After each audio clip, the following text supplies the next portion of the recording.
Reactor online. Sensors online. Weapons online. All systems nominal.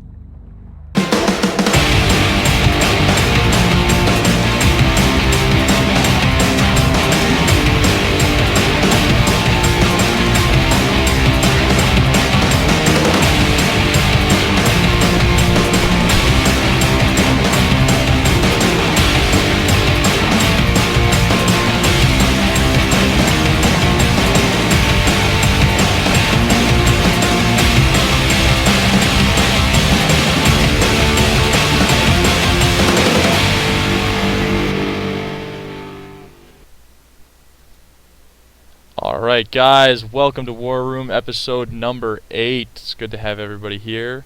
Joined with a star-studded cast tonight, and Siri, if you can keep from smiling, is here. We got Sace, Versi, new guest Han, but we're going to go around and introduce everybody. But first, Versinix has a bet to settle with me on the Arhad finals. The bet was for 1 beer chugged on tonight's show, so while I fix Final Fortune's image, he's going to oblige you guys with a quick chug. There we go. Alright, Versi, start us off. Introduce yourself. I'm the loser of the bet. I bet that SWK would win, even though I felt that Steeljag played a better game. I decided to go with my friends on that one. I am a second in command of 228th IBR, and yeah, I'll leave it at that for tonight. Alright, and Siri, why don't you take us next? Hi, I am Serial Thrax from Steel Jaguar Gaming, and I am ecstatic as hell for the result of the Arhad finals tonight. But good games to SWK, and that was... I cannot comment on how much shakes I had from how close those games were. Also, Final Fortune, apparently the first thing that comes up on Google when I find your name is a magic card, so that's what you're getting tonight. Awesome. That being said, you are next on the list, so why don't you go ahead and introduce yourself? Final Fortune from Swords of Cantaris. Just played Steel Jaguar. Congratulations. You guys played a great game. It was a lot of fun. We were also shaking all over the place, you know. But it was a good game, good series, and hope to see you guys, next season. It's going to be good.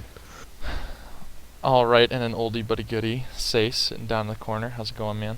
I'm an oldie now. Sace. You've been around long enough. I know. It's impressive. Sace from the Remnant. I'm a light lead for our competitive team. Resident asshole. We have a lot of them. And I'm just here to bust balls. And joining us in the bottom right corner, we have a new member. I'll let you introduce yourself. Sure, I'm Han Solo. I'm the foreign minister and the light roll lead for the Templars. It's good to have you on. Get a new... He shot first. Yeah, thanks. Good to get a new perspective on a team that's in a transitioning period from casual to competitive. Alright, so things on the docket tonight. First of all, Arhad finals, obviously. Those were some killer games, but correct me if I'm wrong, but you guys had a new rule in place for this final because of the new maps, or because of the changes to the maps, correct? Correct. And you want to explain that quick? Basically what we had was... Well, first, the cause for it was that the recent changes to the spawns are not quite equal for both the sides on the map, so we decided that for the maps where it's feasible, we're just going to have everybody walk back to the base, and then both teams will call when they're ready. And for maps that weren't changed or were fairly balanced, like Crimson Strait, Forest Colony, River City, we decided we just play those out straight live from the start. And for the ones where it was just completely shitty, which is Alpine and Terra Therma, we decided that we'd skip them. Gotcha. But we never actually ran into those during our drops, so... That's a good call, because obviously the maps changed fairly significantly, as everybody knows, which is one of the things we'll get to shortly. We're just going to start out with the patch notes, and then from there we'll move into the biggest change, which is obviously these maps. So let me see if OBS actually did what I wanted it to. Hey, there we go. Alright, so, the patch. We've got the Oxide. Anybody have anything they want to say about that? I was pretty much sure we were going to skip over it because It was. Lol. Well, yeah, They didn't want to make a hero mech, so they said, "Here you go, screw you." Let's talk about it, I suppose. So the Oxide came out, new Jenner, slower Jenner, can't jump, only has missiles. The only build I've seen work anything is in Pugs, and that's 4 streaks, so. New mech to be embarrassed dying to. That's a Yeah. good point. I think the interesting thing about it is that it, because it is just shoot and forget, that it's kind of a crutch for maybe a medium pilot that can actually do probably a little better than he could in a Jenner with medium lasers. So I think it's interesting. There's it seems like the competition in light pilots isn't that strong on a lot of teams that are out there, and so I think that this is gonna help prop up some of those teams that don't have that many good light pilots. Yeah, I think the way I thought about it was I can think of like a game scenario where it would be useful, which is a no ECM, no jump jets match. And then it will be king. Yeah, which, I mean, not necessarily, because if you have enough ECM, it's still not going to do anything. Well, you said no ECM, no jump jet. Oh, wait, I'm dumb. I was excited until I saw the no jump jet fucking speed quirk thing. Yeah, I don't know why they did that. Like, it was already going to, well, they would have had to do, they had to do 1, because they couldn't have just given it 4 streaks, because then it would be, it would be like what the Commando used to be, without ECM. Yeah, I think it's interesting that there are several teams out there that like to run kind of these streak mechs, whether it's with Shadowhawks or Kintaras or something like that. And I think that this thing can pretty much do the same thing that those can do, but at a lighter weight and with the speed to really be able to chase down other light mechs and do some different things. So I don't think they replace the Jenners and what the elite light pilots can do with those, but I think it definitely fills a role that's being filled by some of these other mechs. Yeah, I gotta agree with Han Solo here. I did not expect that. Let's hear it. If you see the teams that bring Kintaros, that's a 55-ton investment for 5 streaks, 2 mediums, and you're running out, what, 110, 120? And you can get that all in a 35-ton package minus the streaks, and you're going actually 150 to keep up with the lights you're chasing. So if you have that sort of niche role, then I think the Oxide is going to be replacing the Kintaro. So do you think it'll find a place in weight-limited drops or component-limited drops? Well, since all the component-limited drops I know are weight-limited. Well, yeah. I suppose Yeah, those go hand in hand in a lot of cases, but Overall, it's a more efficient use of tonnage if you're just looking for a dedicated streak boat than a Kintaro or Shadowhawk. Why bring the Shadowhawk? It brings the streaks and the AC-20 with jump jets. No, I It's- mean just the Shadowhawks that people are equipping with pure streaks and medium lasers. Oh, that is. I like my pure streak just for the crack hoary super fast, but really, I mean, anymore we run a hybrid with the AC-23 streaks. It's enough to kind of give you a punch wherever you go. do you think that the lighter armor value is going to make a difference? Do you think that the survivability of those Kintaras and Shadowhawks is one of the things that makes them so viable in a light brawl? I don't think so. Not with the 20 tons you're going to invest in it. I mean, obviously a 55-ton mech is going to be tougher than a 35-ton mech, but the other thing is the speed is just a big difference. You can stay 270 meters away from those mechs, and you can do a lot of damage to them and not take a lot of that streak damage. So you get a couple good light pilots on one of those streak Shadowhawks or Kintaros, and you could really do them in. But with this mech, it's got the speed. It can do 150 kph. It can keep up with those mechs. So I think its maneuverability is going to give it a bonus versus the extra 20 tons of armor. Yeah, the speed on it is a big factor, and also the size. The big mechs are very easy to hit no matter how fast or how far away it is, whereas the Jenner can expect to dodge shots based on its 150 kph and smaller size. Also, like that speed, when you're kiting with a Jenner F against the Kintaro, you can pretty much just always hold at 300 meters, and his streak's doing nothing, or if they do hit you, your AMS is working and taking out quite a few of those streaks. Whereas if you get the Oxide, which is running same speed as you, any single slowdown is getting him closer and closer. That's a And good point. Yeah, the only difference is the jump jets. Like, you know, like he said, in the no jump jet restricted drops, it'll definitely probably have a place. But with the jump jets, the Jenner F is just, you know, it's too maneuverable and too much mobility. Yeah, like people are saying that it's much more predictable, but that's true even for the Kintaro. Like the options that you're getting with that are very straightforward. So if, again, it replaces the Kintaro's role, I don't think, and even then, the Kintaro's role wasn't really strong enough to see constant use. So for some niche drops with the tonnage or with what you're trying to achieve, it might work out. Like I've got in my head, I think it's a 10 Shadowhawk 2 Oxide drop. Oh god. For what tonnage is that? I don't even remember, it was just an idea I was bouncing around when I made it, and that's That the would one. be the streakiest streaknado I've ever seen. You can mix and So many match with some AC-20s too, I'm sure. Yeah.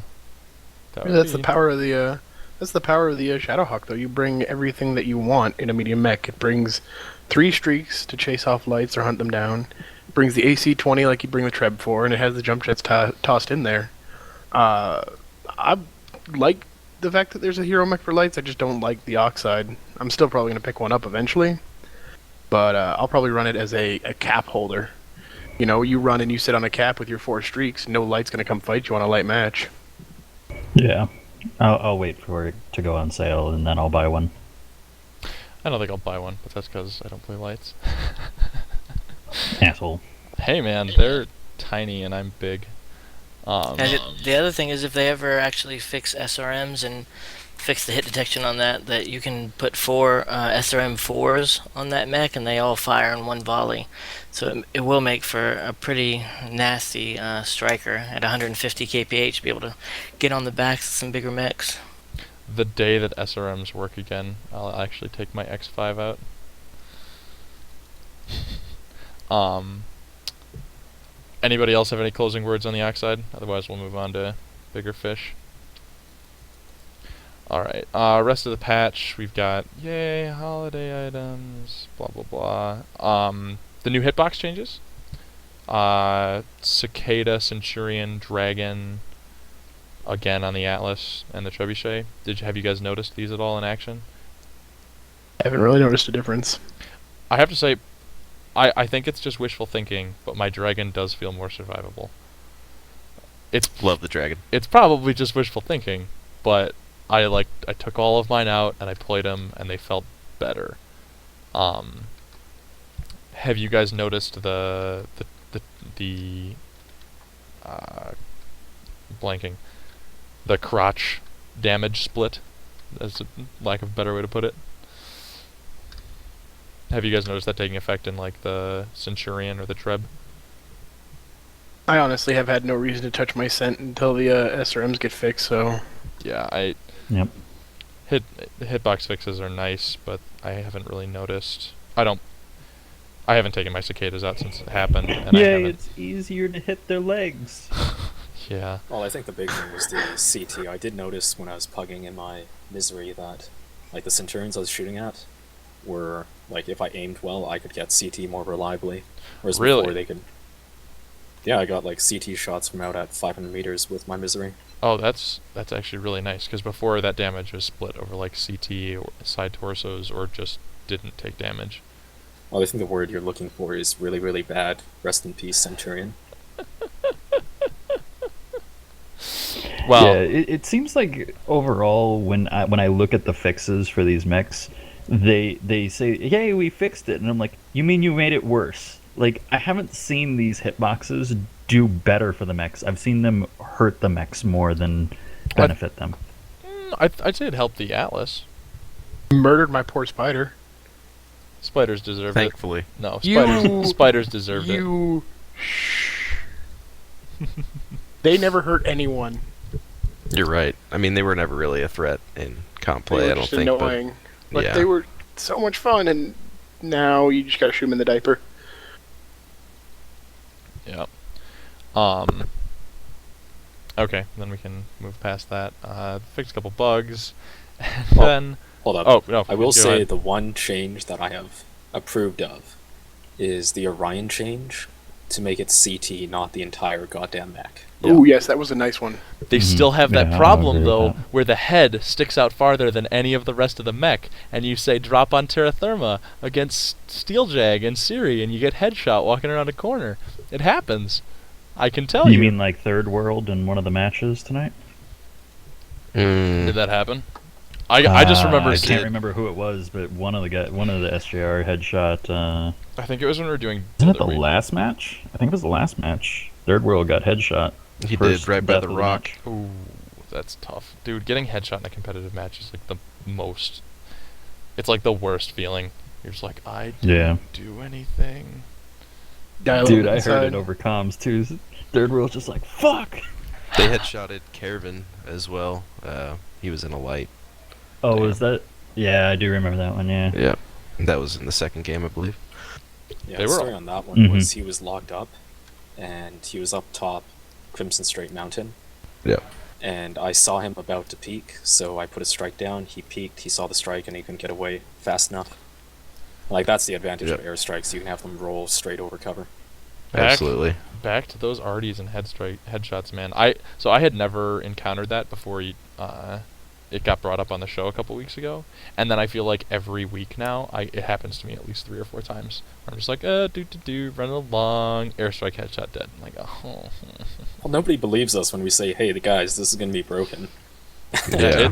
It's rough. And people are like, what are you complaining about? And we're like, you'll see. You'll see. Yeah, that's why we started bringing 20 of them to every game. Yeah, I mean, I think every mech that we run now has 2. Like, I mean, it's just so worth it. It's a 80,000 C-bills, and There's no reason not to. I've pulled at least 300 damage out of them. 4 if you. well, I mean, after they nerfed Seismic, what else are you gonna take? You're gonna take a Cap XL, yeah, or you're gonna take a UAV, and then you're gonna take Aaron Artie. You're playing a competitive match to win, not to make C-bills. Yep. I think I was just joking about it the other night, actually. Like, I dropped a match and I made like 130,000 C-bills, and I'd used a UAV, an air, and an Artie, and I was like, I think this is the most money I've ever made in a competitive match. Yeah. Yeah, Onward. I'm glad that they're retuning. And back to the original topic, I'm glad that they're retuning hitboxes. Just because I feel like it is a necessary pass. Also, I want to quickly note for those on stream. Here is the hitbox change, which, as we've just established, did pretty much nothing. And right here is the new spawn locations change, which we're now going to spend the next hour talking about. I love them. So, let's talk about them. Let's go into... Okay, so what were the biggest changes? What have you guys noticed the most as the biggest changes? You split and just the skirmish. Well, in Pugs at least, it's more fun because you skirmish, and there's new paths to learn. I agree. The day it came out, I was dropping with Garth, and I was like, huh, it's almost like PGI wanted to promote lance-on-lance combat. He's like, I know, right? It's almost as if we did. But at the same time, it sucks for competitive play. Because now you don't have any control over how your mechs are split up when you drop. And then you could have... So I've got Alpine up on stream right now. You could have 2 of your lights up here and 2 of your lights at the bottom spawn. And then I hope you didn't want them together, because that's going to take a while. Or you could have all of your Highlanders at the bottom, and they'll never get anywhere. Yeah. That too. I don't know. My opinion is that I like the idea. I hate the implementation of it. It really needed to be an organization of being able to say, this is my Alpha Lance, Therefore, on this map, I know they're going to be here. This is my Bravo Lance. I put these mechs here. They're going to land here. This is my Charlie Lance. And right now, I don't think it's good in competitive play because you can't rely on that level of random, RNG on where the players are going to suddenly show up.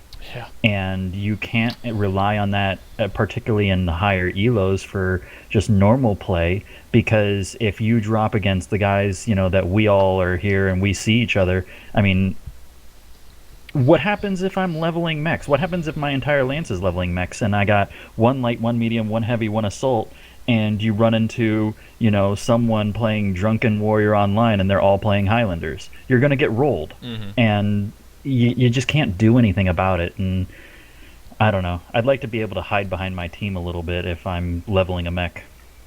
No, I you're think absolutely that's right. That's more a symptom of just the pure lack of weight matching that they have on Right. Matchmaker. Well, And very so- much but that's what I'm saying, though, is the implementation of this was poor. If you guys know?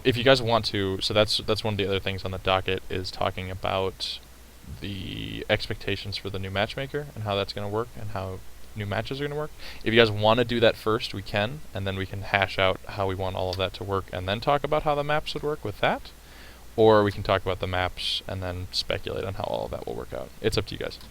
You didn't tell me we were doing a 24-hour stream. I know, dude, I got so excited on Tuesday. I was like, wow, PGI just keeps making my show so easy to do. This is like 2 weeks content. So I would be fine with just talking about the maps, because then we can talk about this at a later time. Because as much as I love talking to you guys, it does get late here, and this could go on for hours and hours. Real quick, to answer one of the questions, Razor, I'm not talking about that it should be based around my sole opinion and what I am dropping. I'm using that as a mere example of a group of 4 players playing optimized mechs versus a person that is playing a non-competitive mech in a non-competitive situation where the math and odds are against you. Oh, hold up. Like, we've explained that it's actually kind of fun in Pugs. You get fast, furious combat. Yeah. But Oh god, don't even get me started on, what is it? Tourmaline is like that it's too. fun, but, Yeah, but- there's just, I don't know, I've seen more 12 and 2s in the last 2 days than I've ever seen in the last half a year. right. Why is Yeah. it good for competition? Why is it for what? Why is it not good for competition? I don't like the randomness of where the players are placed. I think that it should be decided by a drop commander at the beginning of the match. Well, the So- whole idea, when they said that they were doing this was to get you into the action faster, to make the battles happen, and I think that does happen in the 4-mans. But in the 12-mans, now it actually takes the first 2 or 3 minutes of the match for everybody to regroup and cross the map and try to get back together with your lances, get your lights together with your lights, get all your Highlanders together. So it's actually slowing, I think, the process down in the 12-mans to do it. At the very least, they should have waited until you could form your lances before you ever even made your drop. If you could do that, that would make a That's big the difference. ticket. That's the ticket right there. I don't even care if I don't care if I can pick where the lance drops, but as long as I can form my lance before, so I know Right. they're together. And that's what I'm Exactly. saying. The I think that's what we're- implementation of this was wrong. The idea is great. Yes.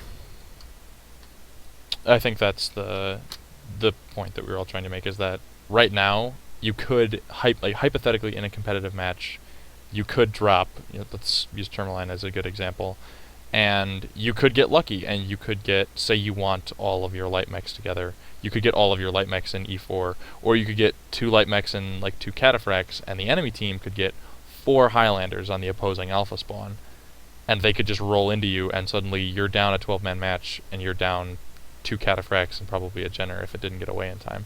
And that's nearly impossible to come back from. Okay. So, go ahead, Siri.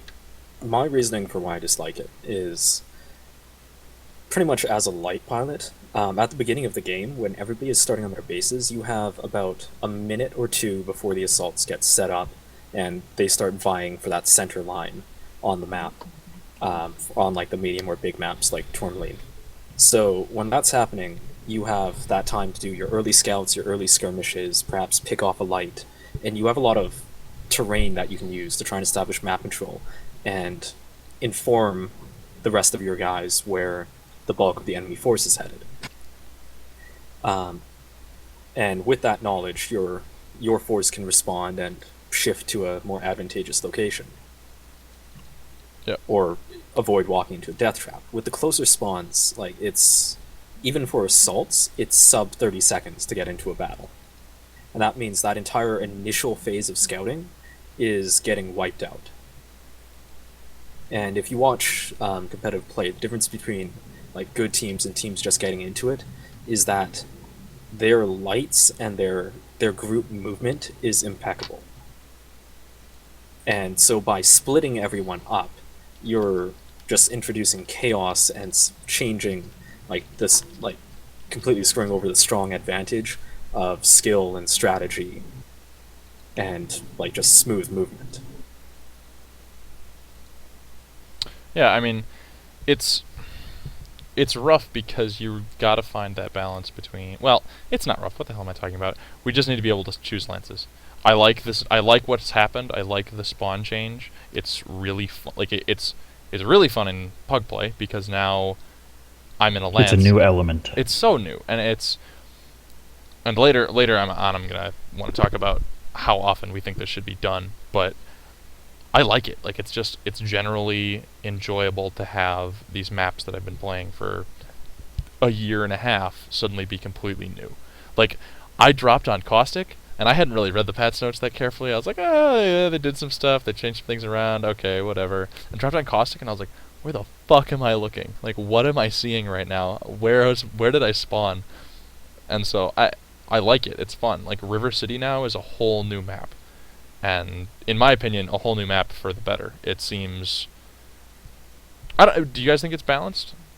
In Pugs, I think it's a fair shake to everyone. I like running into a lance on lance, even if they do outton me. Canyon, you have everybody in different little channels, so it's harder to get in your, Kappa, FC snipe line, whatever they're doing, D4, where the Pugs are running these days. I think it's a brilliant dry run for Team Deathmatch and how Team Deathmatch should be implemented with people closer to enemies than friendlies, but I don't think it has any place being in Assault or Conquest. Agreed. Case in point, on Conquest, I can start like with a lance of Highlanders and Miseries, and like this is an actual drop that what happened. map are you We thinking? started on it was like Terra Therma. We spawned near the South Cap. Sorry, I hit the mic. We spawned near the South Cap. Our Lance of Assaults pushed towards the cap, and there was a light at Kappa, didn't even have time to cap it and get out before we popped into the open and one-shot him. Yep. And that's where that randomness comes in. Was that Pug or was that competitive? It was a Pug. Okay. Like, I have no idea how competitive games with Conquest are going to be even feasible now. It's going to be rough. Yeah, Sace, you guys are doing the Invitational right now. Have any matches been played since the patch? Yeah, well, let's see. We just did our match tonight against CDS. Oh, snap. I did not know about that. Did you run into any problems with it? As a light lance, so many problems. I don't know where my lights are. I have to get them all together. It was pretty horrible. CDS is a very brawly, deathball kind of team, so it's still clumped together. But just that first organizational part, one, you have comp players who are so ingrained in certain movements and where they're going to be that disorganization in the front really throws you off. And we haven't practiced nearly enough in that style to be ready for it, but it's just issues here and there. If I could set my lance, I'd be a bit happier with it. We did Conquest, but it turned into a brawl anyways on a couple of them. I know BSK had a match, CJF, a couple other guys, but I actually haven't heard how they went, though there was some backcapping in BSA's first match back on the comp scene. Okay. Did you, other than like just being scattered to begin with, were there any cases of just completely imbalanced engagements where just one team rolled the other because, their medium lance spawned against their assault lance or something like that? Oh no, I mean really it's every team is grouping up and pushing as they used to. So you're not having so many issues because, like whoever was saying earlier, I'm sorry, I didn't actually remember, but the 12-man teams are now grouping up and taking that extra minute to get together instead of pushing in and running into that unknown situation. Yep. I think it'll be... I wonder what will happen with the new matchmaker and how that's going to affect this. I mean, obviously, I'm sure we're going to be able to select lances, but it's going to be a while for that, and we've got like competitions coming up. I mean, Merrick's going to start back up and stuff like that, so we're going to have to learn to play like this for a while. Speaking of competitions, Han. Yeah. We just had a team drop out of the Invitational. I want Templars to play. You guys feel like filling a spot? Personal On invitation, stream, Han. no pressure. No pressure, dude. Yeah, absolutely. Thanks for the invite. That's definitely something that we'll look at as we're looking at all the different types of things that are out there. Oh, it's going right now. Like you guys, we need to jump in like right now. You'd be playing whoever aces were playing first round. Well, unfortunately, our wheels don't turn quite that fast where I could like say, yeah, we're gonna go do that. But You guys are huge. like I said, yeah, it's something that we're actually investigating a lot into right now. It's something we're definitely interested in as we're trying to get some more meaningful play for our membership. So it's something that we would definitely look at, but it's definitely something I could not give you an answer to as we sit here. Scumbag Sace putting everybody on the spot. No, I want to see them. I want to see them join We all do, the man. comp scene. They'll get there. It's gonna be good. Yeah, you guys give a shout out to all the Templar leadership and let them know that you guys want them to be involved. All right, in the guys. community and play. Everybody, let's do it right now. Templar leadership. We want you guys to play. Take a spot in the Remnant Invitational. Take a spot in Proxys. Do whatever you guys got to do. But we want. RHD next season. Yeah, we want to play against you guys. It's gonna be fun. The weights are 575, 675, 775. No restrictions. There we go. Perfect jump. I mean, Was Han that- said you guys have been running 780s. Drop 5 tons, you're ready to go. Is that what you guys are running for the Invitational? Yeah. Okay. It's those 3 weights. You flip a coin. Depending on, people get to choose. What am I looking for here? People get to choose Conquest or Assault, so it's random on that end, and you play it out. It's The coin flip winner picks. there's a set. Heads is the higher seeded team, tails is the lower seeded team, and then they pick. Gotcha. I'm really excited to see. This sounds bad. I'm really excited to see the losers bracket team because we have a bunch of new teams. BSA jumping back in there. Black Star Alliance. I know QQ is in there with some Comstar guys as Comstar Titans. I'm excited to see them play. I'm really excited to see the finals of SWK versus SJR again. I'm really excited to play BSK next week and then see either SWK or SJR in the finals after we beat BSK. It's gonna be good. Ooh. That's some fighting words. Good job. We should probably figure out if we're actually doing it. Good. Scumbag SJR. Waiting too long. Okay, back to. Hey now, Scumbag Remnant. Answer to, hey, do you want to play this? This sounds interesting. I'll take that as a yes. You gotta keep moving. And you can't deny SWK another rematch. They gave you guys They've been ones playing after all all your throughout losses. Merrick.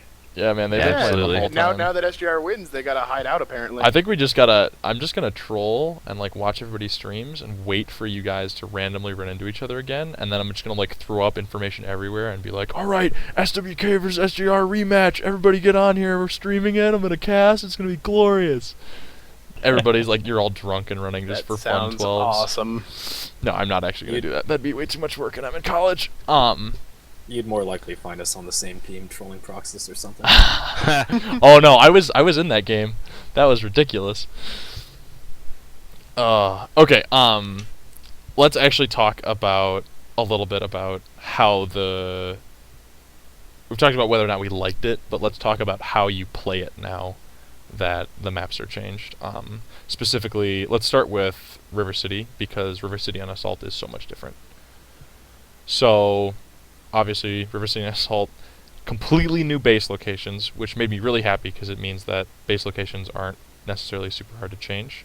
So, we could see more of this in the future, where they just swap locations around if a match is getting, or if a map is getting stale. But what have you guys been doing with this? Well, I think it's more a factor of where the base is located now than any actual spawn change, because it's a small enough map. The spawns are close enough together that you can regroup or get where you want pretty easily. Yeah. I think we should go to the SWK Steeljag match that happened where they fought on this map. Let's do it, considering we have one of those players from each team who could give us their insight from either side. Guys, it's almost like I set this up. It's almost like I thought ahead for once. The HSR is with the War Room tonight. For Unbelievable once. man, Raffle. All right. You want to take your first shot at it? Oh no, you do it. I just shoot robots. Okay. Our feeling on it is that the East, like if you look at Citadel, Delta 3, C3, there's no way to get up onto that easily from the west side. And so controlling that is a lot easier for the East spawn. And on top of that, the only way to go around that really is attacking through the north, and then you have that whole cliff in B3 for the upper base. And so overall, the map, the mobility, the ease of flexing for defense is on the side of East. Okay. Red in the picture, unless if you don't know your directions. Mm-hmm. And for defense on the C2, C1 area, the buildings there are so tall and so hard to get in and out of those alleys. That's really hard to get a good active firing line from 6 or 7 max without 2 or 3 of them getting picked off, separated from the group, and focused down by a more aggressive force that's just sweeping in. Kind of like our first match against BSK for the Last Mech Standing finals on Monday. And that was still with the old bases, but it was a similar idea of fighting in that area. Yeah, the team on the side of the Citadel definitely has a huge advantage. If nothing else, they just have clearer lines and more firing lanes right off the bat. I mean, you can clear vision out into the water to the garden. I mean, the other team is just they just can't move in any direction really without the other team knowing about it. Well, the thing is personally, I agree with Siri on a lot of it. If you're talking about the buildings that are on blue side or west side, you kind of have straight lines directly into the firing of, the east or red. And if you want to poke at all, you can't poke up because the buildings are too tall, and you can't poke forward because the only way to get to that point is a straight line, and you're gonna guarantee at least an alpha or 2 into you every single time you try to poke. I don't know, you just automatically get separated by that water, which is just naturally just one of those danger points. Have you guys noticed the I'll just ask Han specifically because I haven't heard him talk in a minute or two. Have you guys noticed the engagement locations being different? Do you fight in different places, or does the combat still develop in the same way it used to? Yeah, I think it's a change. One of the biggest changes, I think, is that it makes Upper City kind of no man's land now. I mean, there's not any real sense in getting there because you're out of position no matter which way you go. Whereas before, it used to be one of two ways. People either go up City or they'd go back behind the Citadel. So now, that's what I'm seeing, is that people are basically just now getting on either side of the Citadel, and I agree that the red side has a huge advantage, that they're able to basically react to either side and get much clearer lines than the blue side has. Yeah, one thing. Yeah, go ahead. It has probably eliminated the old River City shuffle, where the upper team pushes down to the right, and the lower team pushes the other way, and both teams just find themselves on top of each other's bases. If for nothing else, I don't even care about the imbalance because of that. I don't even care about the advantage that the east side gets. It's just so much better. Like Well, now it's just turned into east side has a citadel, west side goes, what the fuck do we do now? lots of RDs move through the water. That's what With I would any do. luck, they can that's not rush. gonna happen in your pub game. Yeah, in a Yeah. pug game, it's not going to happen. But Well, this is, I mean, this is if competitive, Siri. God damn it. If West Side goes B2 and East Side knows about it, East Side still has the movement advantage of preventing them from getting to like B4. I mean, and just Citadel in general, personally, I feel is a little bit stronger point than the B2 city for sniping. So, and you can't really go D2. We watched that happen. And I don't know. It just feels like any position you try to go on the west side, there's always a better strength position for the east side. Yeah, I hadn't actually thought about that movement to upper being completely countered, even if you did try and do it. But if you set up on the corner C4, unless they're like running, you'd pretty much be blocked from getting to like B4, no matter how you go. Yeah, So- there's no reason to go upper city anymore. You're just gonna Yeah. get yourself in a bad way. Yeah, you'll get yourself pinned down and then strike the hell. Mm-hmm. Mm-hmm. That's interesting. It's a completely different map now. Well, not completely, but it's definitely different. It's going to be interesting to see in competitive matches how it changes. I was definitely more optimistic when I first saw the changes than after I played it out. When I first saw the changes, I was rating it as like a solid 9 out of 10 for how it would play. Yeah, I But then saw after you- I doing saw it, that it was right like it felt more like a 7 or 8. Still an improvement, but not a big one. Yeah. Because whereas as much as we're complaining about it, the upper city did have an advantage, or like the B4 spawn had a huge advantage just camping that base. Yeah. Oh, the advantage is certainly lessened now than it was before. It's still the same side of the map, but it's definitely lessened. I can't think of a way that would. Yeah, it's interesting. Also changes that stalemate. You know, River City's always kind of had that Yeah, the River City stalemate. Shuffle. Yeah, it's just on that one. I'm happy to see it. It's interesting because you now have that really like fight or flight. When do we cross the river? Thing to deal with. I think the blue team needs to be extremely aggressive now if they have any chance of doing anything here with the new changes. Got to push that sit, take it. Yeah. Alright, so I think that's enough on River City. Oh, gotta not hold those two buttons at the same time. What one do you guys want to talk about next? What's the other one that changed the most? Caustic's pretty ridiculous. Yeah, that's a good point. Let's do Caustic. Caustic Uh, Valley. It's my So old caustic. it's the same on. It's basically the same on Assault. It's just you've got the new spread out locations, which is again to promote lance combat, etc. But on Conquest, bases are switched. Gamma and Sigma are now on the former Epsi and Kappa points. And I had not seen this. oh, have you not played Caustic yet? No, not on Conquest. Oh, this shit's It's this shit's absurd. crazy. This is what I was talking about. Like this was the first map I dropped on after the patch, and I was like, "What the fuck happened?" Like I was literally talking to my lance, and I was like, "Oh, they changed spawn locations. That's cool." And then I dropped in like the lake, and I was like, "What am I doing here? Why am I looking at Gamma? What's going on?" It was a little bit of shell shock, but then I had like an awesome brawl over Epsi, which is in that little city area, and it was completely fun, and I love it now.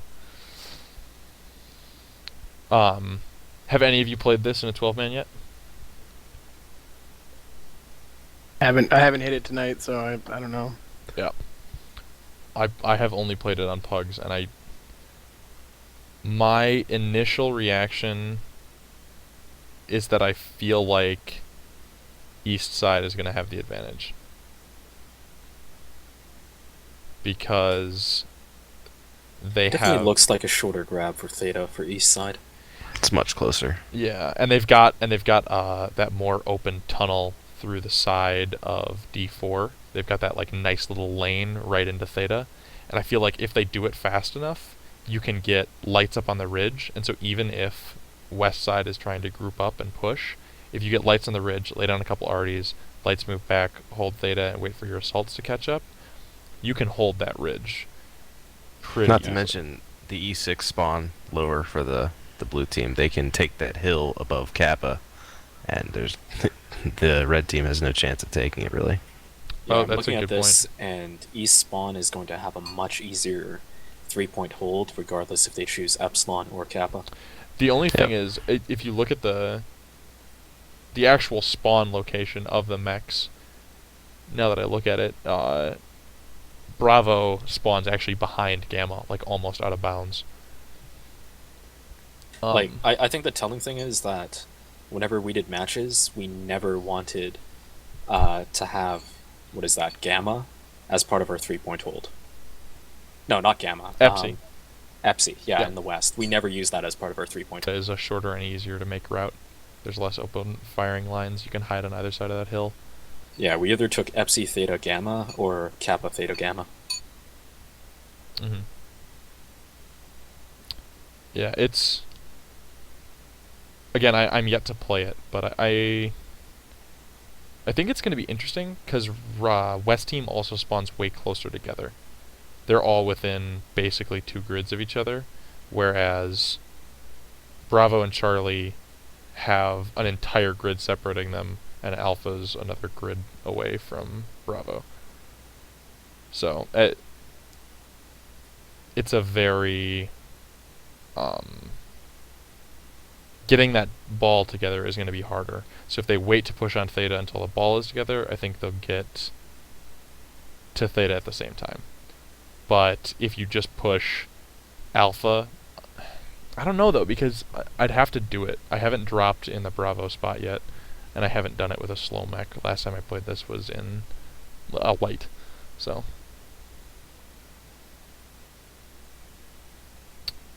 what do you guys think?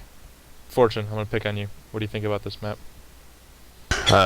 Like I said, it's just the blue team has just a way easier time of grabbing the Theta and the Kappa.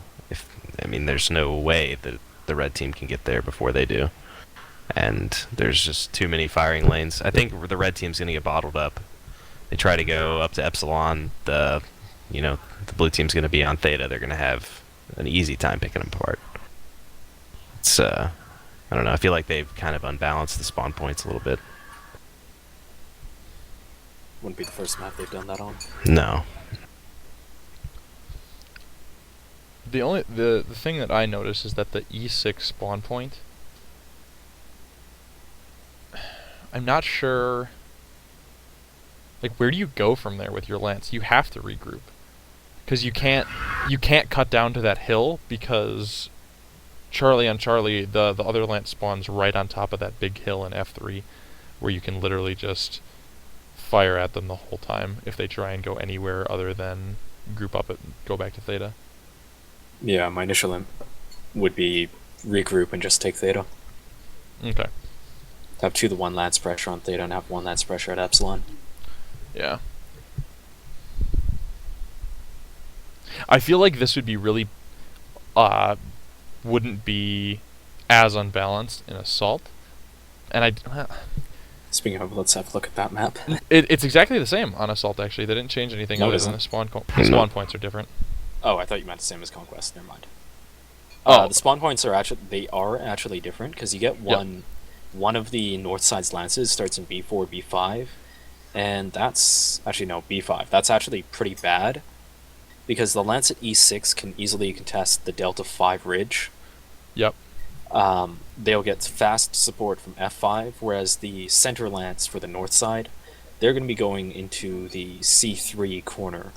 So if the B5 lance tries to get into like C4 or close to D5 and contest it, they're going to find themselves very quickly 2v1ing lance-wise, and that's a losing proposition, obviously. Mm-hmm. So the safe move for B5 is to go all the way like B4, B3, then back into the C3 stage to regroup with their teammates, at which point the initiative is given to the south. So it's not a big difference, but it's still a limitation. Yeah, no, I agree. It's the same thing that we keep coming back to, whereas you've got to choose. If your lances are lucky and spawn together with a really good like composition, then you can just go for whatever you're going at. But if you spawn with a shitty composition, you have to regroup and you have to go from there. So Like even before, I'd argue that this map, due to the way that triangle works on the volcano, is an advantage of the south. Just in pugs, when you don't have like complex maneuvers, it's easiest for the south to do. yeah. Like they slide down the 3 side, you go 4 and put somebody on base and force them to return. Yeah. I'm just looking at it, trying to think if that F3 spawn south side can do anything getting up on that left hill and covering the C2 spawn. But I don't Dear think it'll be God, what is fast enough. happening in chat? Oh God, they're putting out the Kappa faces or whatever the hell they are. Oh God, so much Kappa. So much Kappa. Mercy. Percy, is this your doing? Do I need to ban you from chat again? I didn't actually start this one. I'm sorry. Who did? It's all my fault, but one of the guys, he found out as he was trying to type Kappa that Oh, it that creates a Kappa's an face. emoticon? Yeah, and thus the emoticon spam has begun. Oh, I did not even think about it. That was slight forethought when I started my show. God damn it, Eminem Duo, why didn't you think of this sooner? No, how will I ever stream? God damn it. Anything else you guys want to say about Caustic? Next. Alright, Next, let's move it on. and the choosing person will be Sace. You have to choose a map. Alpine. I knew it. Salt or Conquest? Conquest. Chappelle. Now, I want to bring something up before we talk about anything tactics-wise. Nobody starts with a spawn, which I think is crazy cool. I think nobody starting with a spawn makes the point cap. Well, not. I haven't played it in Alpine. Or I haven't played Alpine. I haven't played Alpine in a 12-man yet on a Conquest, but in Pugs, you really have to fight for points now, and you have to like decide where you want to go. I want to take this one. Go ahead, Tracy. Concept-wise, I like this one the most. Because I like the idea of team strategy being the biggest variable in the match. And when you don't have any team that has an automatic given point, then you don't limit that trio, that triangle that you try to have in a match. I mean, normally in the old maps, you tried to keep the triangle. And if you had the triangle, then you could force the fight, you could force the maneuvers, you could do everything. And or you ran into a team that just didn't care about caps and they did their own thing. But in this one, I really like that you don't start anywhere, and you kind of, depending on mechs, you can have multiple strategies or multiple flow patterns, or just things are a lot more chaotic and on the fly. I hate using that per se with talking about competitive teams, but I think what PGI is trying to go for is that everything is they're trying to alter the. Everyone's laughing. It's the fucking Kappas I'm in not chat, dude. I I'm not- can't deal with it. I'm not laughing at you or the Kappas. This I'm is always actually, laughing at you.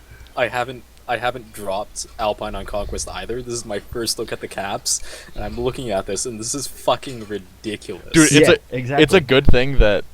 So Xander was going to be on Xander was going to be on instead of Versi, but he had family Yeah. or like RL stuff, and he would have just been sitting here stone faced the whole time, just looking at it, and been like, you don't know if he's judging every single thing you're saying, Yeah, or if he just hasn't played the map yet.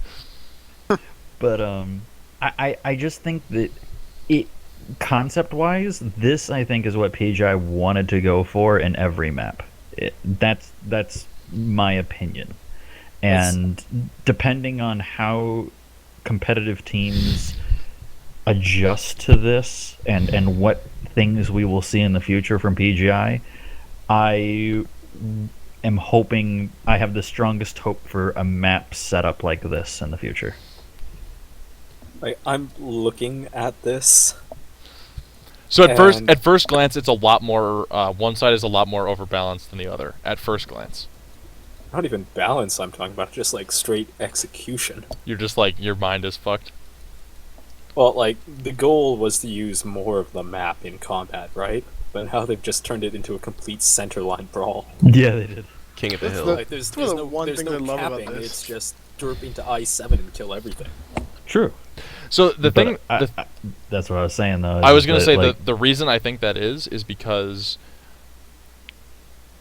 I looked at this originally and I was like, wow, top side is gonna have a huge advantage because of the mountain, and then I realized that bottom side gets Theta, Kappa, and Sigma first. Gamma will be ignored. Totally. But Yeah, so like, there's no except reason to for go for the Gamma unless you Jenner want to lose 4 oxide. points. there will the be Jenner oxide there will is be gonna get Gamma. singular Jenner oxide in Charlie Lance, and it will go take Gamma, and then it will return to the Force. No, Gamma is the IQ test for people who bring spiders and just want to cap. So they run the Gamma, and the rest of us have a good game. Stops. That's how, guys. I found the greatest recruiting method ever. So the first match, you get a new guy. You're like, all right, we're gonna put you in a spider, and you drop until you get Alpine on Conquest, and then you see where he goes without telling him where to go. Perfect. There you go. All of your Hoping he recruitment ends up in stuff. Charlie. The thing I like about this is it definitely gives you the triangle. I hated dropping on Alpine, mostly because as a light pilot, if the other team's losing, I spend the last 5 minutes of the game hunting them down. I like how you think this is a triangle with It's 4 points. yeah, you got the little like mini isosceles triangle right there with a It's Kappa. it's FC, a and Theta. triangle with an off-center point. If you do It's- Sigma, it's- Epsi, Kappa with Theta in the middle. It's in there, but anyways, you get a nice cluster of 3 points that if you grab and then watch over, you get that control. Before you have to clear so much space, you're splitting up all over the place, and I mean, yes, we all want more dynamic things, but You know what God, I honestly dude. want? I Yeah, want but this that's to a good thing. I want Like this the to be a need to clear 7. space. I want this to be a 7-point map. I'd be okay with that. 7 I'd point map actually played out be to okay like with that too. 1250. I want a point in the corner of H10 on the top of that hill. And then I don't know where I want the other one, but I You want it draw to be a some like 7. John Madden Make a G9 points on here. at the very top of the hill. Boom. You can and see where boom my here. mouse is because I can't draw on my browser. We go boom here and a boom, and then it's a dick. That's John Madden for you. I think it should just be like 5 points in the center of H8, and then PGI's mission is complete. Brawl here! Now you will all fight in this place. It should just be 1 point on I9 with infinite respawns. That's what it should be. And then even if they were all in H8, you could Ow. have some pugs going to J5, because why the fuck not? Yo, dog, I heard you like splitting up. Yeah, for sure. But I think this Alpine is one of those maps that could really. It's a conquest map. It's what conquest was made for, and like adding more points would not be a detriment at all. Well, like that's partially why I don't get it, was because I found the old Conquest on Alpine to be one of the more dynamic despite the size. Really? Well, because you had to choose between, like, do I try and pin them down, or do I go and, like, cap 3 points and start rotating around? Like, there was enough, like, it was perhaps a bit too much space, but it was closest to having that aspect. I agree. I think if they would have increased the point cap and or the time limit or both, it would have been a really dynamic map. It would have, Yeah. Yeah, Okay, like if- 900 or 1,000 points on the old Alpine would have been, like, just perfect. yeah, perfect. I agree. That would have made a difference. I thought you were talking about it like just kind of as it was, and I was like, everybody just went to Epsilon, and you had a brawl, and then maybe you had brought less lights, and so you maybe lost anyways. Well, the times we've gone straight to Epsilon, like, that kind of gives up the south, and then the other team is just rotating, like, counterclockwise and taking Theta and Kappa, assuming that's what they used to be. In, like, L7 and J11. And then you get into, like, a heated defense over Gamma. Yeah, I can see that. Would you guys change the spawn points at all, or not the spawn points, but the cap points? Well, it's sort of like, what's the point of conquest if they're all 600 meters from each other? Yeah, I'd agree. I like the fact that you're not starting near a base, but I think the location of these bases was not the wisest decision. Yeah, so that's what I mean. Where would you put them?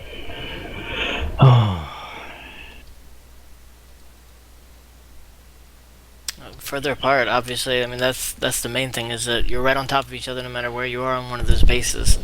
It's just right over a hill, and you've got the enemy again. So, trying to get that space, like he was saying, it creates a much different dynamic on what you're going to do, where you're going to go, where you're going to invest, your team. So, I mean, the strategic points aren't as important as the space, I think. What I think would be really interesting. Oh, sorry. If you did them all in like a big arc right across the center, you'd still need to give bottom the advantage because top would have easy access to the I-9 mountain. But if you did a Sigma in like the corner at J4, then you did a point in I6, and then you did Epsi right where it was, and a point in H9, and then you put Gamma right at the base of that hill in like G12, I think that would be really interesting, because it'd be this like arc that you'd have to fight over, and depending on where you went on that arc, it could be really tactical. Well, that just turns into a straight line fight again, because you take whatever the center point is, you take 2 to one side, and then you've shifted the battle 90 degrees. But with this mountain, like with the mountain from I9 to I7, you can totally bypass teams as they try and move towards you. So if the bottom team is trying to come up and would be trying to get into H8, you could just drop off the mountain and surpass them and cap a point before they could get back to you. Oh yeah, again, whoever controls the center has that ability. They have both the high ground, the points, and the ability to drop off. That's true. So, like, putting them in a line, I think if you want to do this sort of, like, widespread, you could have... The only detriment to it is you'd have to get rid of this spread out spawning. Say you had Sigma where it is now, Gamma where it is now, maybe more push to F12. You had one in H8, and you had one in, say, like F5 and another down L7 or L8. And then the two spawns would be like Echo 9 and like I12. Then you would have the option of pushing like to the southwest to help out with the caps, or pushing like the short distance to contest that close one on Gamma.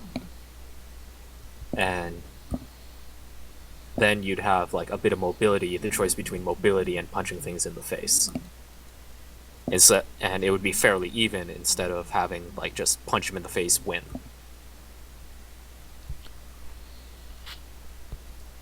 Sorry, I was pouring beer. No, I agree. That's a good point. I like Alpine, and I'm like one of singular person that does like Alpine. So You're the only person. Yeah, shut up, man. It's okay, you're in good company. I like Alpine. Yes, there's 2 of Who us. said that? Was that?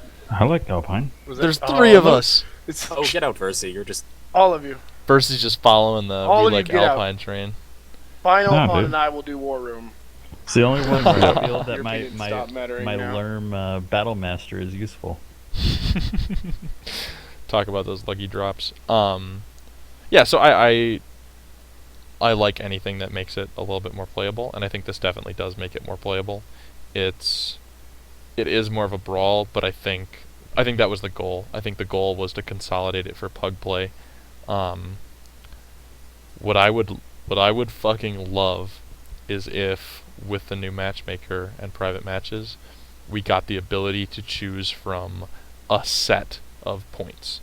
So we could get the old points, or we could get the new points. And we could choose which one of those we wanted to use. I think that'd be super cool. So like, That would... one team picks the map, the other team picks the point layout. Like I don't know, that'd be awesome for me. But yeah. Any other words on Alpine? Nope. Alright, killer. Han, pick us a map. Tourmaline. Alright. I'll be right back. Siri, you're never allowed to leave. Um, let's look at it. It's the same on Assault and Conquest, right? The spawns are just different. Going Apparently, swimming. the spawns are slightly different by like a couple of feet in a couple places and like a whole square in the other. But let's look at Conquest because I think that's the one that's the biggest difference now. Final Fortune, what do you think about this map? Have you played it yet? I haven't played it, but from what it looks like, it seems like the North team has a distinct advantage right off the bat, just based on the spawn points. Do you think that's like anything more than it did before, or do you think that... No, I mean before it seemed like it was always, the North team would grab Kappa, the South team would grab Epsilon, and then the heavies would square off right at that center line, and or rotate to one side or the other. I mean, it was somewhat balanced at least. It seems like here that the North team's going to be able to grab easily 2 points and just ball up and be able to defend them from the center way too easily. Okay. This is another map where I think it'd be fun if nobody got a point claimed. Even though you already like possess Sigma and Gamma, I think it would be cool if you didn't start with those points claimed and you had to commit forces to take them. You mean like start in like C5, C6, and H5, H6? Not in an arena map. That just seems like you're asking for trouble. What do you mean? In such a tight map where it's almost impossible to move across in a comp game without getting shot, everybody's going to have a view on you. You're just asking for some real weird situations, some weird ideas coming out of that one that... I like weird, though. I don't know if it's constructive weird, though. Those glasses aren't constructive. Somebody said goggles, and I just happen to have goggles sitting in the other room. So you're the person I can have on that will do whatever my chat tells them to do.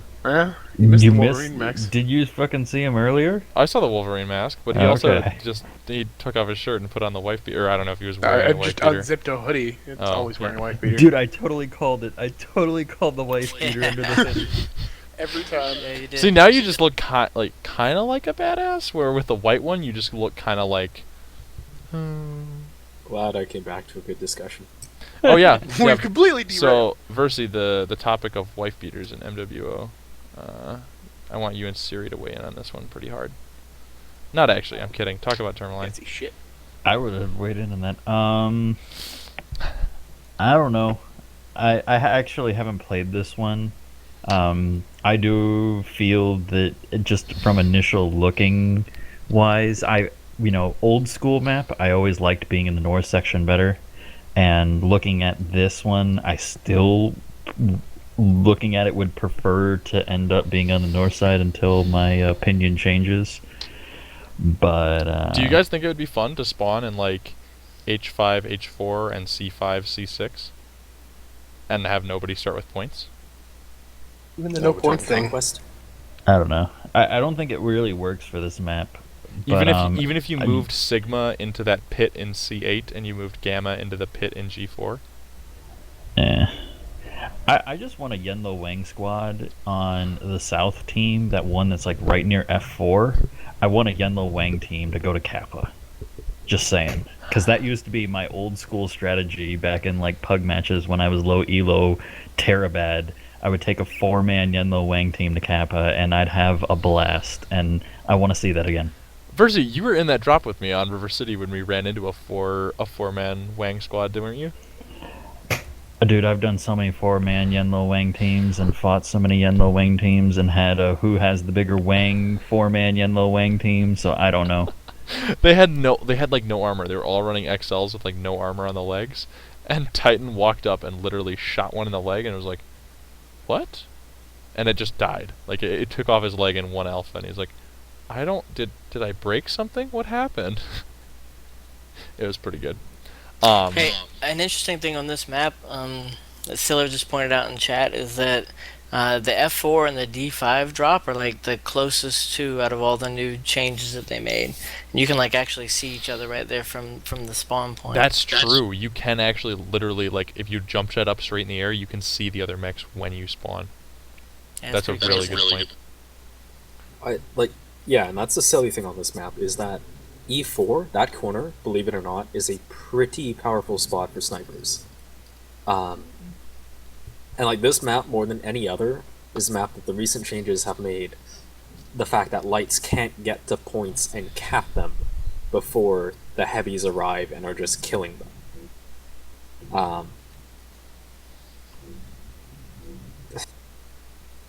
I do think it goes slightly to red base because their 3 lances, they normally assemble in like Delta 6, maybe Echo Who's 6, playing like, the game? That would be my roommate who I Oh, brought okay. into this Okay, and okay. is... That's fine. That's fine. I was like, Siri, are you playing while you're talking? You pulling a No, multi-talented on me? No, you No, know it's the fine. phrase like wisdom from the mouth of babes? Like watching him ask questions is kind of like that. Like he'll walk up to me and is like, "Why are these 3 large lasers so hot?" I like that. And I'll just be like, It's like when Don't get kids me ask started. you a question or like give you an answer. I actually used to prove that with friends. Like we'd be coming up with concepts because we used to be big engineering buffs and we'd talk about like designing new stuff. Be like, all right, let's ask a kid. Let's see if it's possible. My friend wanted to design a bike that was like laying down. And we'd be like, so we boiled it down to the idea. It was like basically you want to be able to swim while riding a bike. He was like, yeah, totally. And so we're like, all right, let's ask a kid. And we found a kid and we're like, hey, what would you think of swimming on a bike? And the kid was like, that's impossible. So yeah, I completely agree. and then your dreams were crushed. And then his dreams were crushed. No, but like the new spawns, it's far too close. Like it's what 45 seconds, 60 seconds of walking. That's all you need to do in order to give lights like an actual influence on the opening moves of a game. Like, and that's my big issue with it is, who cares if it was 45 or 60 seconds of walking? Like in MechWarrior missions, I'd walk for 5 minutes for fuck's sake. And that was like MechWarrior 4. Oh god, you just listen to them God. talking, you'd be like, oh, there's some Cobra turrets. Point Alpha. There's Now some Yes, I stuff know you're over dying. here. I know Charlie, you're dying, but my Delta, die shield only goes Epsilon. 50. I don't- you're dying, but I my don't die think you shield only goes 50 understand. kph. I have a lance of annihilators and daishis. I can't make it there any faster. Like it just kind of feels, for lack of better description, a bit adrenaline junkie COD, low intelligence buy-in. I can see that, and I was really excited when these came out because I was like, this is gonna be, I think it's gonna be different, it's gonna be new, it's gonna be fun, and now I'm worried that it's gonna be the wrong kind of different, the kind of different I don't like, where it takes away that thinking aspect. But I think it'll still exist in 12-mans. Have any other? Sorry, no, go ahead. Anyways, yeah, like actual balance-wise, it's still relatively even because even Conquest on this match often ends up into just a brawl because of how critical Theta is and how contested Theta is. Mm-hmm. It's just going to be a riskier, like nobody getting a clear advantage early because their lights can't rush Theta without getting killed. Okay, do any of you guys want to say anything else about Tourmaline? Nope. Yeah. Have any of the other maps changed? River City's the same, or not River City, Jesus, River City's not the same. Frozen City's the same, other than one team spawns by... We'll In just a look at it ditch? really quick. No, we need to discuss Frozen City because In Frozen City the is the worst ditch. imbalance they've had. Alright, hit it. Alright. Hallelujah, They moved preach it. Red Spawn further away from the ridge, and they moved Green Spawn closer. Like, Red Spawn has somebody who spawns in A3. And, like, I'm talking Assault, or, like, even Conquest here, because this map is so small that Conquest evolves into who can kill the other guy faster and then just spread out, take points. Mm-hmm. Like, Green Spawn, I don't know if you can really see it on the stream, but they spawn, like, halfway to the ridge already, and even their furthest away one is a pretty straight climb straight through D4 to get to the ridge. Yeah, that's a good point. Like, I have not seen a game where Red has beaten Green to the ridge. I And, thought you were going to just- say had won it all, and I was like, oh shit. Yeah, no, that's Please, I'm pretty sure I'm good at the winning bet. But no, it's like as soon as you take the ridge, though, like for either team before, it was if you could successfully contest the ridge, then you gained a lot of map control. You forced your opponent back to take like the long route around, and then you could respond to him, like move down to the lower dropship, and get those advantageous positions as long as you saw it coming and had the scouting. So with the new adjustments, it's really one of the worst balanced maps now. Yeah, I can see that. It opens up some new, like, interesting dynamics where in Pugs you're gonna have that Charlie Lance trying to go for Theta, and you might even have like the Alpha Lance going through the tunnels and stuff like that. But in 12 mans, it just means that blue team has an advantage getting to the ridge, which sucks. Barely make it to Kappa before we started getting rolled into. Yeah. Played it tonight. It's just it's brutal. Yep. Every time I played this, I was in an assault. I'd spawn an A3, and by the time I got up the hill into the game, the other team is already shooting at me from the ridge. So, I mean, there's no way.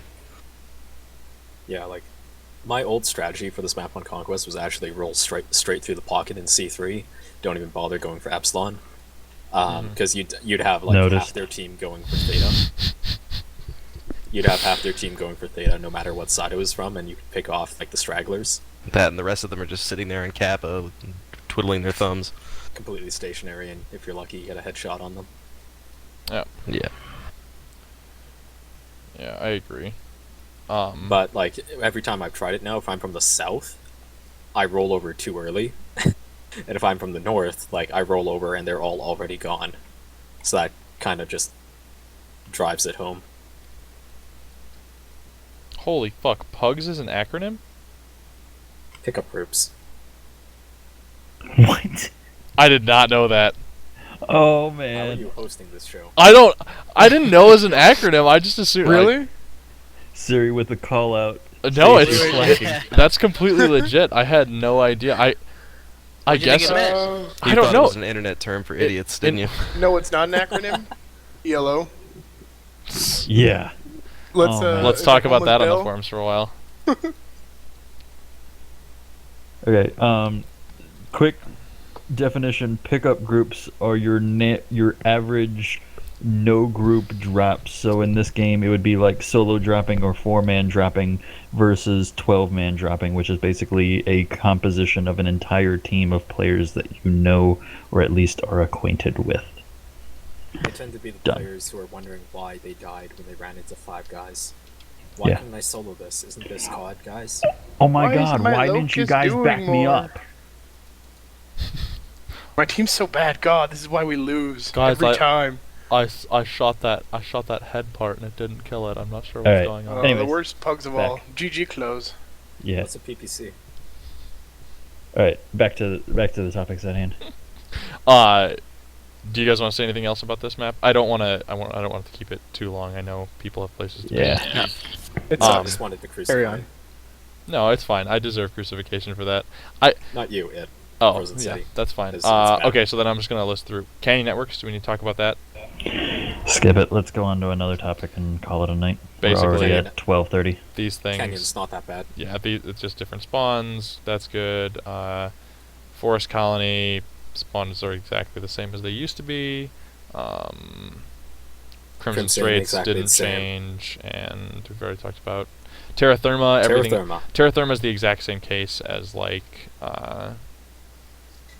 It's Tourmaline, though. not, I'd argue. Because you see the spawn in H5, or, well, you have this on Conquest. Do you want to do Conquest discussion first, or Assault? Let's do Conquest. Okay, Conquest is the lances are so far apart that it turns into one lance versus another lance, and whoever has more assaults is going to steamroll the other. So easy peasy. Mm-hmm. Because the lights can't get on there and cap before the assaults arrive. Right. And even if you can't, the only place you can do that is like Theta, and even then, that's only 1 point, and you need 3. So. Disagreement? Anyone? Nope. No? That sounds right.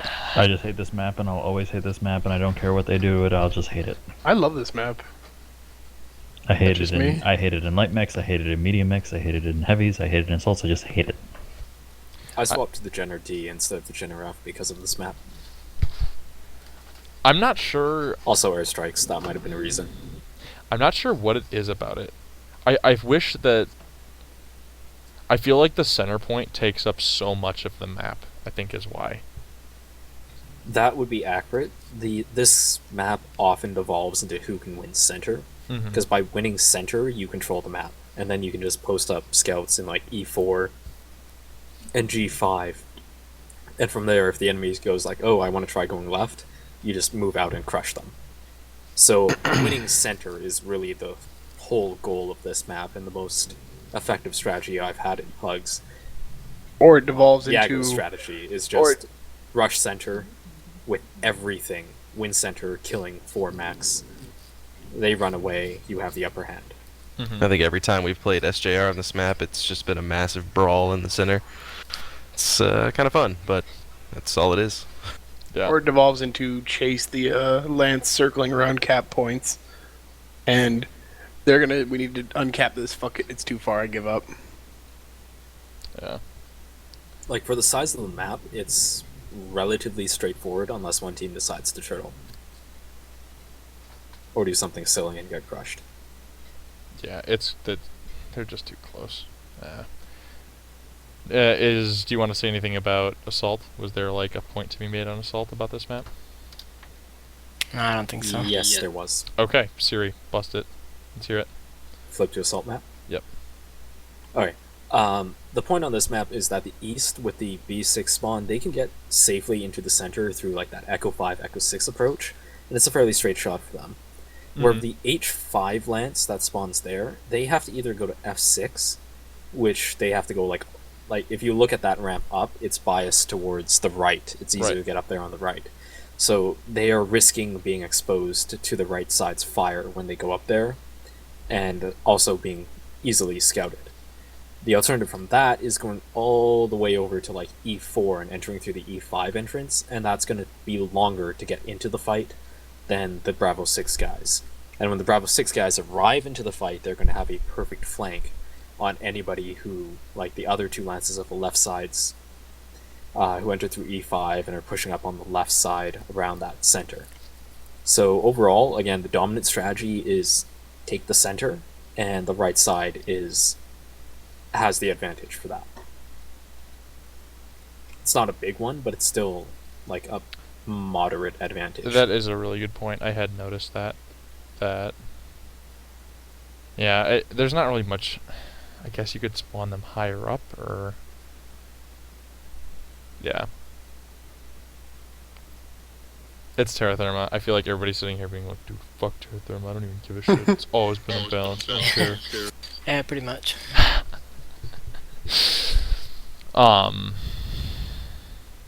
Yeah. Final, what's your take? Oh, that's it, man. That's it.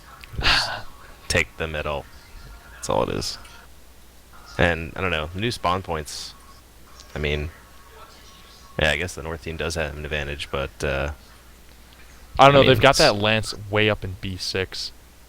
yeah, but if you get any lights up there, they're gonna win the race to the middle. And the spawn point in F8, if they can get easy firing lines on anybody trying to go up through the F6 entrance. The only thing I would say So- about that is that window is very short. If you do try and post up in F7 and put a firing line onto F6, that is a very small window of fire from F7.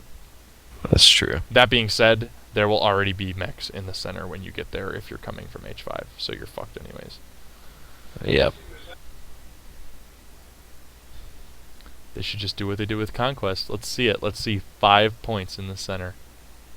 Yep. Or just, the one with infinite respawns. King of the Hill. I still like it for organized play, because you have to get good scouting out of it in order to not just lose to a base cap. And it's the first one that really demands exacting scouting out of your players. Yeah, I agree. I think the scouting is very, very crucial in this map. Ara actually, I think, enjoys this map very much because he gets to run around and tell the Brawl group exactly what to do, pretty much. So. Plus, you don't have to worry about in a light. You can dip in and out of a fight and not worry about heat so much. There's a lot of places where lights can just hit you really quick and then completely disappear, and you cannot chase them. In a heavier mech, that is. But it's definitely the map you have to be most conscientious about, wondering where their lights are and if they're on your base. Yeah. Yeah, I that's would agree. Yeah, I think this is the map that's one of the maps that's easiest to get capped on.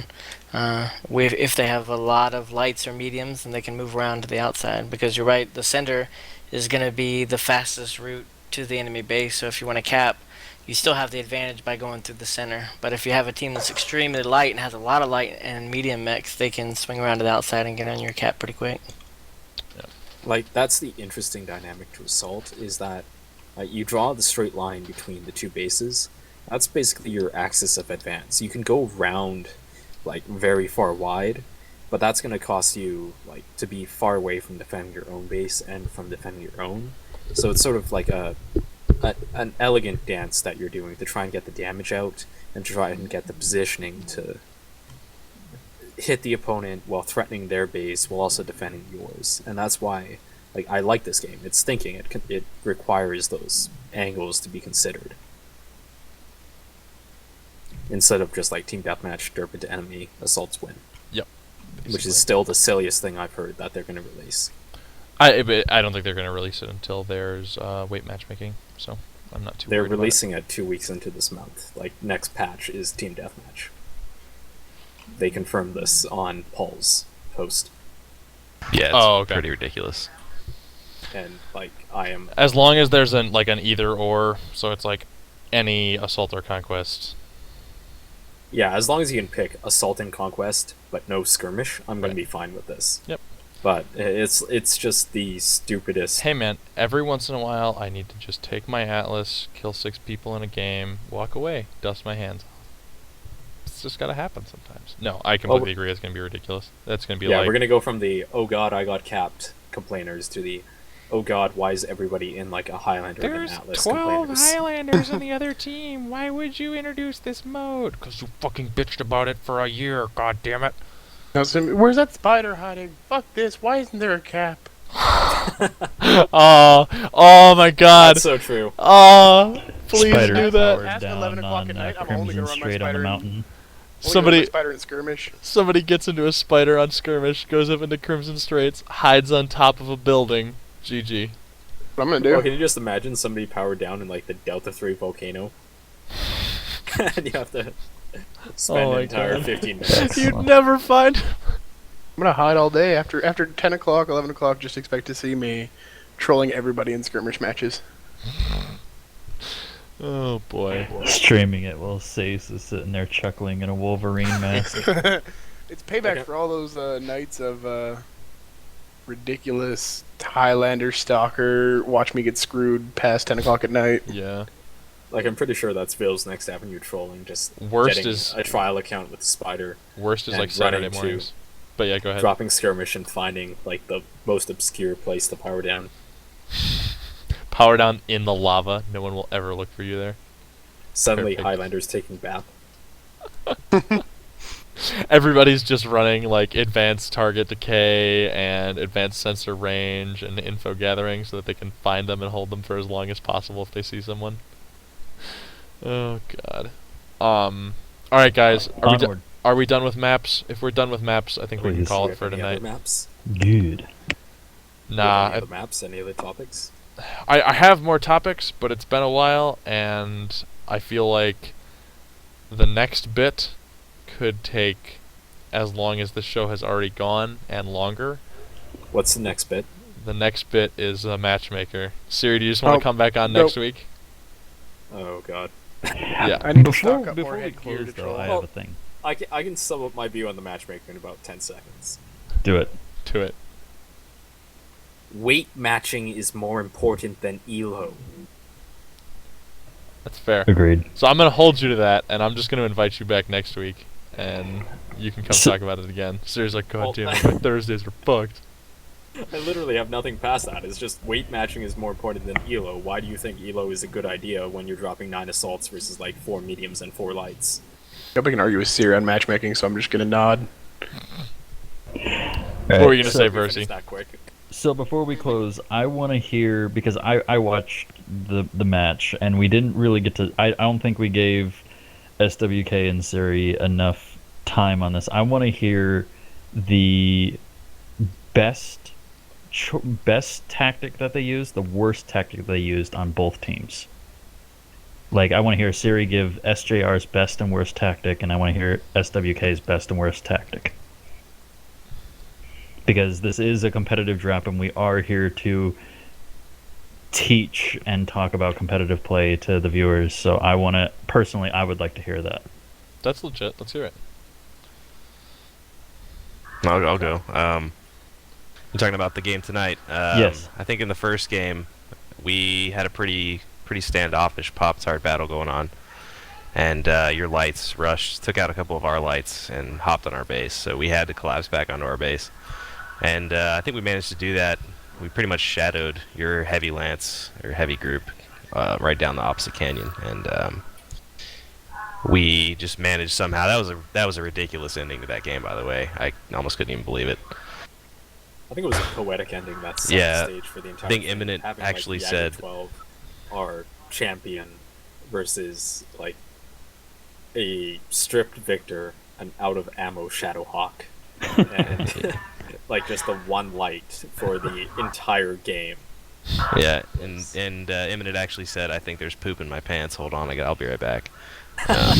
But but I think the collapse we did there was done pretty well. I mean, I got taken out by an airstrike. I got legged by an airstrike, and then destroyed by another airstrike. But that was a great play. I think our biggest mistake was on Crimson Strait in the last game when your lights were all around the Epsilon area, Theta, and at least you were there, Siri. I'm not sure if the rest of them were there. I think they were, but we could have made an aggressive push into your heavy lance. I think it done well because we had that one DDC, and if we would have gotten low down in the little city, we could have pushed right up into the middle of your group, but we failed to do so, and I think that was our downfall.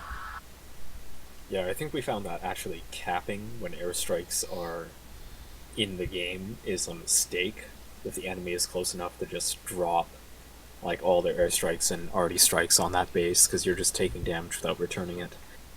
Like first game, we overcommitted the cap, and I think that's why it got that close. Our lights couldn't get into the fight and pick shit off. And the second game, Gut had 750 damage when the rest of our guys had 200. And that was just because he was the guy who was inside of cap and put down a double strike on base. Yep.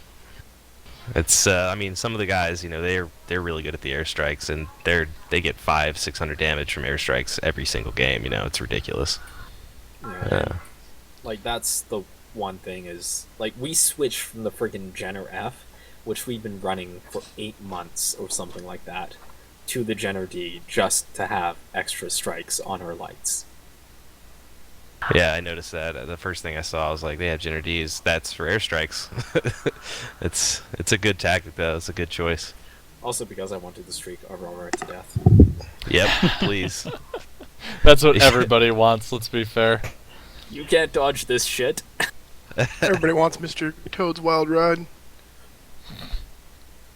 I Alright. think we fought it for quite a while. It was we wanted to keep bringing Jenner Fs just because, well, we feel as pilots, our actual gunnery is far better in the Jenner Fs, but then it's just it's friggin' retarded how much damage artillery strikes do.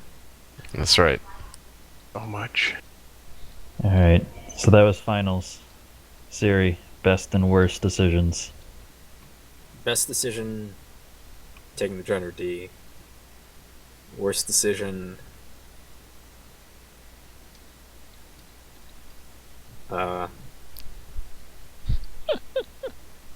Sir's like, I won, I don't care, I can't even remember.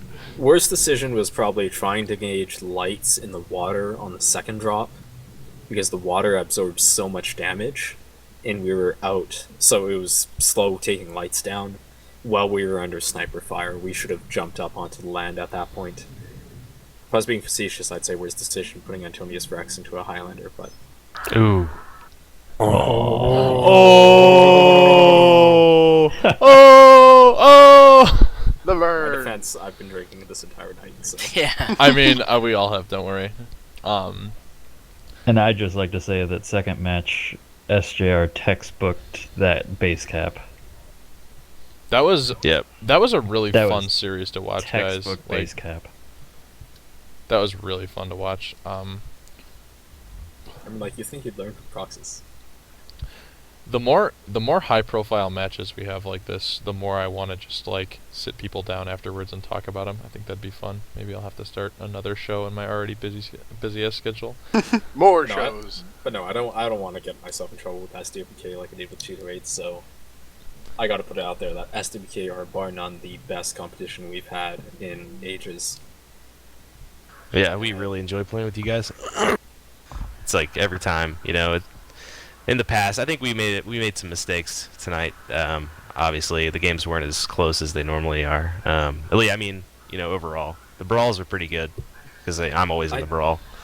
Don't sell yourself short. This game is like the advantages spiral fast, so it doesn't true. take a big advantage. in One order for it kill to is end hard up to with come like back. A 12-3 score. Everyone was holding their breath that first match, though. Like, Yeah. that first Yeah. match was basically a light versus Jaeger at the end. Right. I can't remember who that light was, but props to him. That was And, Caravan. Okay, I don't feel bad now. I don't feel bad for headshotting him with that already. But, like, the rest of it is just, like, small advantages spiraling out of control. Like, that last drop, the score was 12-3, but every single one of our mechs was, like, a single shot away from dying. I know. Believe me.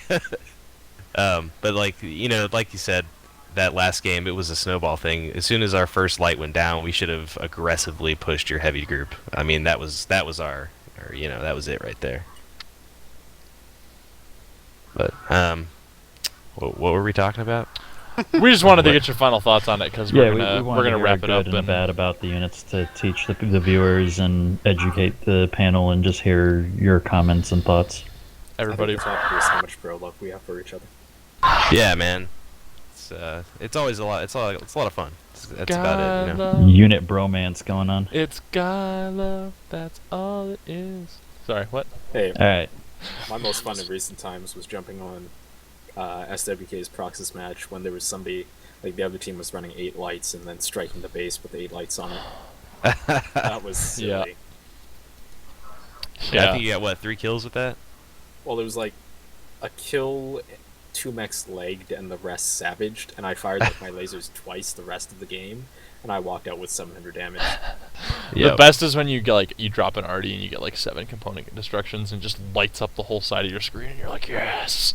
So I guess the lesson from this series, if PGI is watching, is if you're gonna balance something, don't adjust it by 400%. Yeah, little tweaks. A little bit goes a long way with most things. I don't know, guys. I do everything by 400%. I mean, it's the only way I do stuff. Cars out of gas, 400% more. That's a terrible example. Still 0. 400% more car, not gas. Merca. Make it a t-shirt that says Um, that. Okay, let's end it on that. Next week we'll talk about. I had originally intended to talk about the project updates and all that stuff, and I feel like that kind of stuff is best saved for another episode. I don't want to keep people up for another 2 hours. So, let's go around and do shoutouts. Let's start from the bottom this time. Han Solo, give us some words. Well, I want to thank you guys for inviting me, and it's really good talking with all you guys. And even though the Templars haven't been on the show before, and we haven't been able to be too involved in the competitive community, we watch the show, and we're all really excited about trying to find our spot where we fit in with you guys, so that we can see how we do, and you guys can see how we do, and all get to know each other a lot better. So thanks for having us. Hell yeah, man! Thanks for being on. Agreed. And let's go with wife beater sunglasses Wolverine. White Feeder Sunglasses Wolverine. Let's shout out to Templars for coming on and hanging out and finding a place, hopefully in the You took Invitational. Jacking your stuff. First he's like, "Fuck, I don't have anything to say." shout out to the Invitational. It's really just there. It's a ladder tournament, double elimination, mostly there in the down season to stop that die-off that everybody saw after the first season ended. You know, comp players, you get a couple months off and everything goes to shit. So hopefully we're going to keep our skills moving in some sort of competitive way. You know, no restrictions, same weight. Proxys is fun, but, you know, a little bit different. So, about it. Always a thanks to Raffle for letting me come on and put on silly hats. And Final Fortune, why don't you give us some words? I'd like to shout out to my real life Swords of Kantari's bros, Twinkie Overlord and Catacresis. Thanks to Raffle, let me come on here, and to SJR for all the good games, and looking forward to playing with you guys in the future and next seasons of all that stuff. Hell yeah. And Siri? I think I have 3 shoutouts. First, obviously, to SWK for being the best damn opponents we've had in a long time. For kicking our ass into shape and for giving us so many good games. Second one, obviously, to all my SJR teammates, and in particular for Frostman Dragon for being a sexy badass who I've known for a long, long time. And the last one to the Templars. Thank you for showing up. Thank you for being interested in competition play. And hopefully nowadays you'll be able to help us complete our syncs instead of getting in the way of them. Indeed. Hey, we were already doing that. You can ask Magician. We helped with the final of The Last Man Standing the other day with SJR and with Blackstone. So Boss. if you guys need that, you guys just need to let us know and we'll work with you on that. Oh, I'm going to ask you guys all the time now. Perfect. All right, Versi, since all of your shoutouts have been stolen, what do you have to say? No, I think I'll do my shout out to the finals of Arhad. I love seeing a good match with good teams and good sportsmanship. I really enjoyed the end and hearing the teams give, you know, no team was butthurt, no one was trash talking, everything was GG and, you know, good sportsmanship, and I think that's a good representation of the community and the competitive scene. So that'll be my shout out. And I suppose I'm last. I want to thank you guys for coming on. Thank you for obviously having such good discussion and all that. Shout outs to Arhad and all of the other tournaments that are going on right now. It's really fun to watch all those results and all those games and all that stuff, and it's what I do at work is I'm like, oh, let's see who played in the last couple days. Let's watch those matches and stuff like that. So thanks to everybody who plays. Thanks to everybody who comes on the show. You guys are the shit. I fucking wouldn't be able to do this without you, because God knows I can't talk for 2 hours by myself. Yeah, it's really fun to do. This is A, a lot of work, but B, a ton of fun to see the community develop because of it and stuff like that. So thank you everybody for coming on. Yep, go ahead. Breaking I do your have rule. one more. Okay, let's hear it. Shout out to Magician for leading the unit. Also, he is putting together a ladder league, which is different from the Arhad tournament. It's going to be an Arhad ladder league, and that's hopefully more accessible to the new teams, so that they can challenge people around their skill level and be trying to improve their skills, up their game, and if they want to go after these big teams and see what sort of lessons they're going to be learning from SmackDown, and just overall being more engaging than just a tournament where everything goes. But it's going to be everything goes plus, like, close fights, we hope. On top of that, we're going to have the regular Arhad tournament. That might end up being a more restricted format with just the top teams being invited out, but we're not sure at this point. We're still working on that aspect of it. But keep your ears peeled, keep your eyes open for announcements going forward, and I hope to see you all out there. Hell yeah, man. That's a good point. Everybody please make sure to look into all the new tournaments. I believe most stuff is starting up around January or February, correct? That's when Merrick season 3 is. That's when Arhad and this new thing is going to start, correct? Correct. Apart from Remnant Invitational and maybe some Proxys drops. I think we're mostly on hiatus for the holiday season and just taking a break. Yep. Yeah, God knows we that are after as well. Well deserved I think- break. straight. I think everybody's about to take a bit of a break. I will be having another episode next week to talk about the matchmaker stuff and things like that and how we think that's gonna work. And there will be news the next 2 weeks as well. But after that, I will be going home, so I will be away. There will not be a stream. There'll be plenty to cover when I get back. Yeah. So. Yeah, thanks guys. Thanks for coming on. Thanks for watching. Thanks for doing everything. It's nice to have guests I can count on to come back and viewers to come watch the show. So, until next time. See you guys. Adios. Peace. Reactor online. Sensors online. Weapons online. All systems nominal.